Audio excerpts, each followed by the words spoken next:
تو یہ حدیث حضرت بریدہ بن الحصیب رضی اللہ تعالیٰ عنہ کی بتاتی ہے کہ رقیہ کن چیزوں کی وجہ سے ہوتا ہے؟ بخار، جسم میں درد، تکلیف. جیسے اللہ کے نبی صلی اللہ علیہ وسلم کے پاس ایک صحابی آ کے شکایت کرتے ہیں کہ جب سے مدینہ آیا ہوں ہجرت کر کے میرے پیر میں تکلیف ہے، جا نہیں رہی ہے. تو اللہ کے نبی صلی اللہ علیہ وسلم نے کیا کہا؟ جہاں تکلیف ہے وہاں ہاتھ رکھو اور اس کے بعد 3 مرتبہ بسم اللہ پڑھو، اس کے بعد اعوذ بعزت اللہ وقدرتہ من شر ما اجد واحاذر 7 مرتبہ پڑھو. انہوں نے پڑھا. یہ رقیہ ہے نا، دم کرنا. تو خود اللہ کے نبی صلی اللہ علیہ وسلم نے بھی رقیہ کیا ہے. رقیہ کرنا توکل کے خلاف نہیں ہے، کر سکتے ہیں. نبی کریم صلی اللہ علیہ وسلم سے حضرت امام بخاری نے روایت کیا ہے، حضرت عائشہ رضی اللہ تعالیٰ عنہ فرماتی ہیں کان رسول اللہ صلی اللہ علیہ وسلم اذا آوى الى فراشہ نفث فی کفیہ بقل هو اللہ احد. جب نبی کریم صلی اللہ علیہ وسلم سونے کے لیے بستر میں تشریف لاتے تو آپ اپنے دونوں ہاتھوں کو، ہتھیلیوں کو جمع کرتے اور اس کے بعد آپ اس میں پھونک مارتے. یہ پڑھ کے کیا پڑھتے؟ قل هو اللہ احد والمعوذتین، اور دونوں قل اعوذ برب الفلق قل اعوذ برب الناس معوذتین پڑھتے. پھر اس کے بعد میں آیت الکرسی بھی پڑھتے جیسے دوسری اور روایت میں ہے. اس کے بعد پھر اپنے سر سے لے کر جسم پر جہاں تک ہاتھ جاتا آپ پورے جسم کو مل لیتے تھے. ثم يمسح بهما وجهه وما بلغت يداه من جسده. حضرت عائشہ کہتی ہیں جب فلما اشتكى كان يأمرني ان افعل ذلك به. جب نبی علیہ الصلوۃ والسلام بیمار ہوئے تو آپ کے اندر وہ چستی نہیں تھی، تو اللہ کے نبی نے کہا تم پڑھ کے میرے کو دم کر دو. تو حضرت عائشہ کیا کرتی تھی؟ یہی چیزیں پڑھ کر نبی کے اوپر دم کرتی تھی. لیکن وہ کہتی ہیں کہ نبی کے ہاتھ جتنے مبارک ہیں میرے ہاتھ کو اتنے مبارک نہیں ہو سکتے، تو میں پڑھتی تھی نبی کے ہاتھوں کو اٹھا کے اس میں پھونک مارتی، پھر نبی کے ہاتھوں سے اللہ کے نبی کے جسم پر دم کرتے تھے. تو اس طرح سے یہ حدیث بتاتی ہے. یہ حدیث صحیح بخاری 5748. علامہ حافظ ابن رجب رحمہ اللہ فرماتے ہیں من رجح التداوی، اور یہ علاج ہے ایک طرح کا، کیونکہ اللہ کے نبی صلی اللہ علیہ وسلم اس کو ہمیشہ کیا کرتے تھے، یہاں تک کہ آپ جب بیمار ہوئے تو آپ نے اس کام کو کیا. اور اس سے قد یحصل الشفاء بغیر الادویہ، دواؤں کے علاج سے جو شفا ہوتی ہے وہ تو ہوتی ہے دواؤں کے استعمال سے، لیکن اس کے علاوہ بھی دعا، دعا سے شفا ہوتی ہے. دعا کیا ہے؟ ایک علاج ہے، دعا میڈیسن ہے. والرقیہ دم کرنا، پھونک مارنا، وہ بھی ایک میڈیسن ہے. جی وهو اعظم نوع الدواء، یہ جو ظاہری دوا ہے اس سے زیادہ اس کے اندر تاثیر ہوتی ہے. ہمارا ایمان ہونا چاہیے، کیونکہ یہ باڈی بنانے والا خالق کون ہے؟ اللہ. اور اس اللہ نے ہمیں یہ پڑھا، یہ پڑھنے کے لیے ہمیں حکم دیا ہے کہ اس کے پڑھنے سے آپ کو شفا ملتی ہے، تو اللہ تعالیٰ اس کے اندر شفا ڈالتا ہے.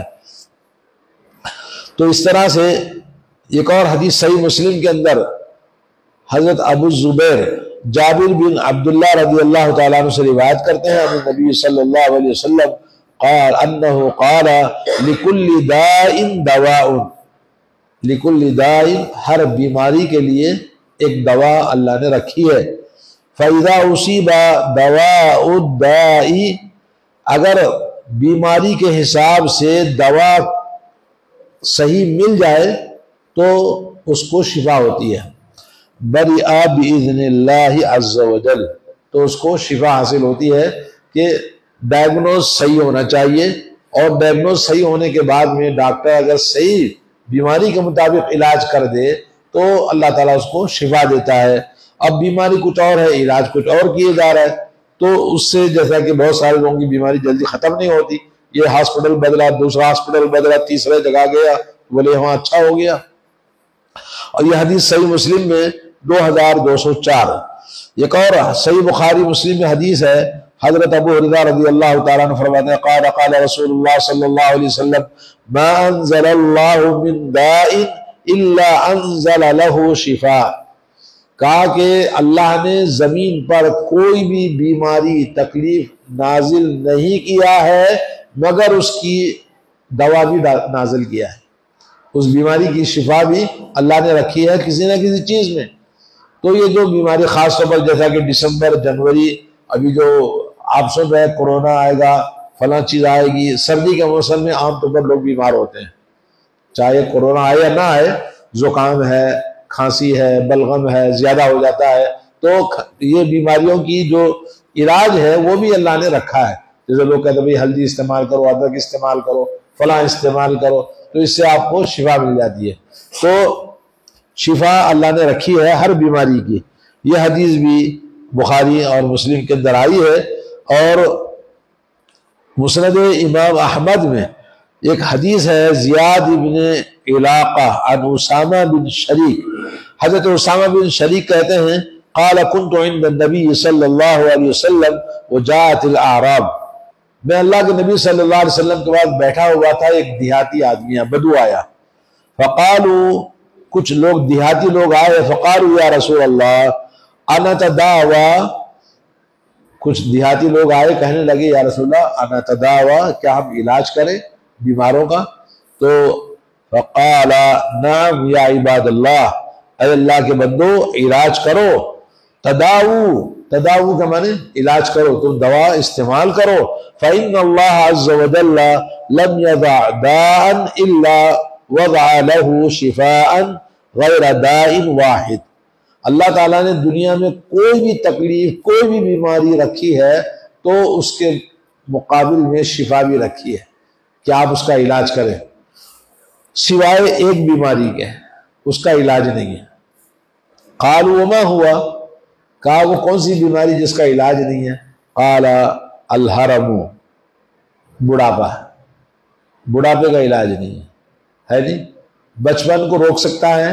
نہیں روک سکتا۔ جوانی کو روک سکتا ہے؟ نہیں روک سکتا۔ بڑھاپا اب اس کا کوئی علاج نہیں ہے، اب رخت سفر آپ کو باندھنا ہے۔ تو یہ حدیث بھی جیسا کہ آپ نے سنا مسند احمد میں امام ترمذی نے کہا حدیث حسن صحیح، اور ابن ماجہ میں بھی حدیث موجود ہے، اور دوسری مختلف کتابوں میں حدیث آئی ہے۔ تو اس حدیث سے معلوم ہوا کہ ہمیں تلاش کرنا چاہیے علاج صحیح طریقے سے۔ اور ایک لفظ ہے ان اللہ لم ينزل داء الا انزل شفاء علمہ من علمہ وجہلہ من جہلہ، دنیا میں کوئی بھی اللہ نے بیماری نازل کی ہے تو اس کا شفا، اس کا توڑ بھی رکھا ہے، بس کوئی جانا کوئی نہیں جانا۔ جیسے بہت سارے لوگ ہیں بولے یہ درخت یہ علاج ہے، اس پتے کا یہ علاج ہے، اس کا یہ علاج ہے، اب وہ سب آدمی بھولتے جا رہے ہیں، وہ ختم ہو گیا۔ پرانے حکیموں کی جو دوا تھی وہ اس زمانے میں کون سا میڈیسن تھا، اس زمانے میں جو قدیم میں کیا علاج کرتے تھے لوگ، آج سارا ہم یہ جو کیا بولتے ہیں اس کو ایلوپیتھک ہے نہیں، ایلوپیتھک ہے، آیورویدک ہے اور ہومیوپیتھک ہے، یہی نکل گئے ہیں۔ اب ہمارا پورا ٹرسٹ اسی پر ہوتا ہے، جڑی بوٹیوں پر، حکیموں کی دواؤں کو آہستہ آہستہ دنیا سے ختم ہوتا جا رہا ہے، اور بہت کم دنیا میں باقی رہ گیا، ورنہ پرانے زمانے میں یہی چیزیں تھی علاج کرنے کی۔ تو یہ حدیث بھی موجود ہے۔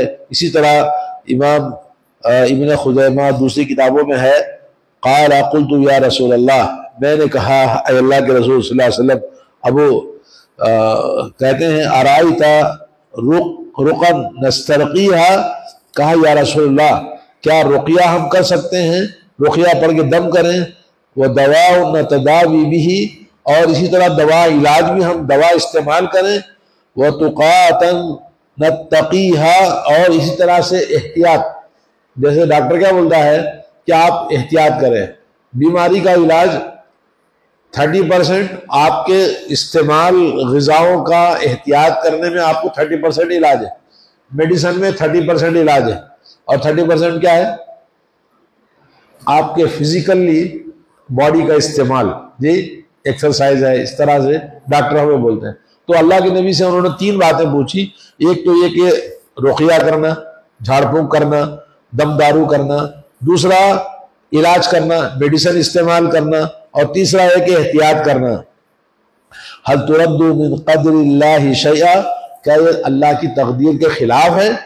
سوال کیا، فقال ہی من قدر اللہ، یہ اللہ تعالیٰ کی تقدیر سے ہے، آپ اس کو کریں۔ کیا کرنا ہے؟ جھاڑ پھونک بھی کریں اور میڈیسن بھی استعمال کریں، اور تیسری احتیاط کرنا ہے۔ تو یہ تین چیزیں بھی اسلام میں جائز ہے، اور یہ اسباب کو اختیار کرنا ہے۔ اسباب کو اختیار کرنے کے بعد مسبب اسباب اللہ تعالیٰ ہے، مسبب اسباب اللہ تعالیٰ پہ بھروسہ کرنا ہے۔ اللہ رب العالمین شفا دینے والا ہے۔ جیسے کوئی آدمی اللہ پہ توکل کر کے بولے اللہ پہ بھروسہ ہے جی، اللہ تعالیٰ چاہے تو ہو جائے گا، کیسے ہوگا؟ شادی کرے گا تو بچے ہوں گے، بولے اللہ چاہے گا تو ہو جائے گا، کیسے ہوگا بچے؟ اسی طرح سے بھوک لگی ہے تو بھوک لگی تو کھانا کھانا پڑے گا آپ کو، بغیر کھانا کھائے کے بولے اللہ تعالیٰ چاہے تو پیٹ بھر جائے گا، کیسا بھرے گا پیٹ آپ کا؟ تو اسی طرح سے چیزوں کو، اسباب کو آپ اپنائیں، اور اس کے بعد میں اسباب کے جو مسبب اسباب ہیں، جس نے اللہ نے ہمیں حکم دیا ہے کہ بھوک لگی تو کھانا کھاؤ، ضرورت پڑی تو جا کر کام کرو، پیدل چلو، جو بھی ہمیں پہنچنے کے لیے اسباب، حاصل کرنے کے لیے اسباب، کامیاب ہونے کے لیے اسباب۔ آپ کو اگر نوکری کرنی ہے تو ایجوکیشن چاہیے، اور آپ کو کوئی فن سیکھنا ہے تو سیکھنا پڑے گا، محنت کرنی پڑے گی، تو اسباب کو اپنانا۔ اسی طرح سے بیماری کے لیے علاج، ایک تو جھاڑ پھونک ایک قسم کا میڈیسن ہے، جیسے اس میں بتایا کہ بھائی آدمی کا واک کرنا میڈیسن ہے، آدمی کا ہنسنا بولنا ایک میڈیسن ہے۔ بعض لوگ ہیں منہ ایک دم بنا کے رکھتے، بات ہی نہیں کرتے ڈھنگ سے، ہنستے نہیں، مسکراتے نہیں۔ ارے ذرا مسکرا دے یار، تیرے منہ سے موتی نہیں جھڑیں گے، نقصان نہیں ہوگا۔ تو بعض لوگ منہ بنا کے رکھتے ہیں ہمیشہ، جی ایسا نہیں ہونا چاہیے۔ آدمی کیا کرنا چاہیے؟ تبسمک علی وجہ اخیک لک صدقہ، اللہ کے نبی نے کہا کہ تمہارا مسکرانا تمہارے بھائی کے لیے صدقہ ہے۔ تو آدمی مسکرائے، ہنس کے بات کرے تو کوئی نقصان تو نہیں ہو، ایک دم منہ بنا کے جیسے غصے میں ہے، ایسے رہتے ہیں بعض لوگ۔ تو اس طرح سے ہمیں جو بات معلوم ہوئی کہ توکل کے خلاف نہیں ہے، اللہ پہ توکل کرنے کے خلاف نہیں ہے۔ اسباب کو اختیار کرنے سے یہ ہمارے لیے صحت کے لیے اور ہماری زندگی کے لیے ضروری ہے۔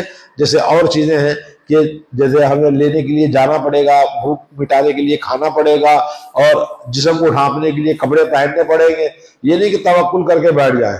تو اللہ تعالیٰ سے دعا ہے کہ اللہ تعالیٰ ہمیں صحیح اسباب کو جو حلال طریقے سے اللہ نے رکھا ہے، ان میں سے امپورٹنٹ جو چیز آپ کو بتانا چاہتا ہوں وہ کیا ہے؟ جھاڑ پھونک، رقیہ کرنا، کیونکہ اللہ کے نبی نے خود کیا، اور حدیث میں آتا ہے کہ اللہ کے نبی صلی اللہ علیہ وسلم گھر میں داخل ہوئے، گھر میں ایک لڑکی کام کر رہی تھی، تو اس کے چہرے پر چھایا تھے، تو اللہ کے نبی نے کہا اس کے اوپر کوئی اثرات ہیں، اس کو پڑھ کے دم کرو۔ حضرت جعفر بن ابی طالب کے بچے تھے، چھوٹے چھوٹے خوبصورت بچے، تو ان کی بیوی کا نام ہے اسماء بنت عمیس، انہوں نے کہا ان کو نظر لگ جاتی ہے، تو اللہ کے نبی نے کہا ان کو دم کرو، اعوذ بکلمات اللہ التامات من کل شیطان وہامۃ ومن کل عین لامہ۔ یہ ہر گھر میں جس کے پاس بچے ہو تو ان کو کیا کرنا چاہیے؟ دعا پڑھ کے 3 بار صبح شام پڑھ کے دم کرنا چاہیے۔ تو اس طرح سے علاج کرنے کے لیے اللہ کے نبی نے خود ہمیں سکھایا ہے۔ تو ظاہری اسباب، ظاہری علاج سے بڑھ کر یہ روحانی علاج ہے، جس میں ہمارا توکل اور یقین ہونا چاہیے کہ اللہ تعالیٰ اس میں ضرور شفا عطا فرمائے گا۔ وصلی اللہ علیہ وسلم۔ السلام علیکم ورحمۃ اللہ وبرکاتہ۔ ناظرین اکرام، اسلامک ٹی وی اس چینل کو ابھی تک جنہوں نے سبسکرائب نہیں کیا ہے، برائے مہربانی اس چینل کو سبسکرائب ضرور کریں، اور ہر دن کی اپڈیٹ کے لیے اس کے ساتھ ہی ایک بیل، ایک گھنٹی کا نشان آئے گا، اسے آپ ضرور پریس کریں اور اسے دبا کر آپ ہمارے ساتھ تعاون فرمائیں۔ اللہ کے دین کی دعوت اور لوگوں تک پہنچانے کے لیے اس ویڈیو کو ضرور لائک، شیئر، کمنٹ اور سبسکرائب کریں۔